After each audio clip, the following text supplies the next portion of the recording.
எப்போவுமே ஒரே மாதிரி இல்லாமல் சிம்பிள் அண்ட் ஈஸியாக ரொம்பவே கம்மியான இன்க்ரீடியன்ஸ் வச்சு கிராமத்து ஸ்டைலில் சிக்கன் பள்ளிப்பாளையம் ரெசிபி எப்படி செய்கிறதுன்னு பார்க்கலாமா? இதை நீங்கள் சூடான சாதம் அண்ட் ரசத்து கூட வச்சு சாப்பிட்டு பாருங்கள், அல்டிமேட்டாக இருக்கும். ஃபர்ஸ்ட் இந்த ரெசிபி செய்கிறதுக்கு ஒரு கடாயில் கொஞ்சமாக ஆயில் சேர்த்துக்கோங்க. நான்வெஜ் பொறுத்த வரைக்கும் எப்போவுமே நல்லெண்ணெய் மட்டும்தான் டேஸ்ட் கொடுக்குங்கிறது இல்லை.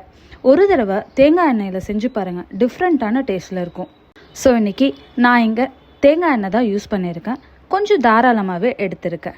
கூடவே 10லேருந்து 15 சின்ன வெங்காயம் 1-2 கட் பண்ணி சேர்த்துக்கோங்க. சேர்த்து நல்லா வதக்கி விட்டுட்டு 10லேருந்து 15 வரமிளகாவை பாதியாக கட் பண்ணி உள்ளார இருக்கிற விதை எல்லாத்தையும் எடுத்துட்டு அப்புறமா சேர்த்து நல்லா ஃப்ரை பண்ணிக்கோங்க.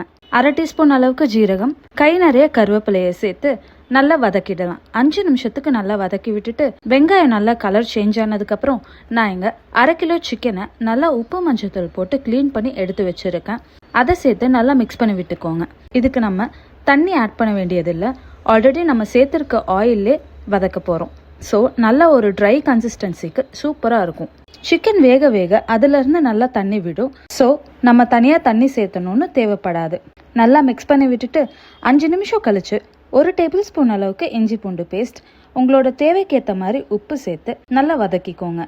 தண்ணியெல்லாம் நல்லா சுண்டுனதுக்கப்புறம் நல்லா ட்ரையாக சேஞ்ச் ஆகிடும். இன்கேஸ் உங்களுக்கு இன்னும் கொஞ்சம் வேகணும்னு நினச்சிங்கன்னா உங்கள் கையில் கொஞ்சமாக தண்ணி சேர்த்து அதை தெளிச்சு விட்ட மாதிரி வதக்கி விட்டுக்கோங்க. ஃபைனலாக 1/4 மூடி தேங்காவை நல்லா மெலிசான ஸ்லைஸாக கட் பண்ணி சேர்த்துட்டு 1/2 டீஸ்பூன் அளவுக்கு ஜீரக மிளகுத்தூள் சேர்த்து நல்லா வதக்கிட்டு கை நிறைய கொத்தமல்லி சேர்த்து மிக்ஸ் பண்ணிவிட்டு ஸ்டவ் ஆஃப் பண்ணிவிடுங்க. அவ்வளோதான், சூப்பரான கிராமத்து style chicken Pallipalayam recipe ready. இதை நீங்கள் நாட்டுக்கோழியில் கூட செய்யலாம், இன்னும் சூப்பரான டேஸ்ட்டில் இருக்கும். கண்டிப்பாக ஒரு நாள் இந்த ரெசிபியை ட்ரை பண்ணி பார்த்துட்டு எப்படி இருக்குன்னு கமெண்ட் செக்ஷனில் கமெண்ட் பண்ணுங்கள்.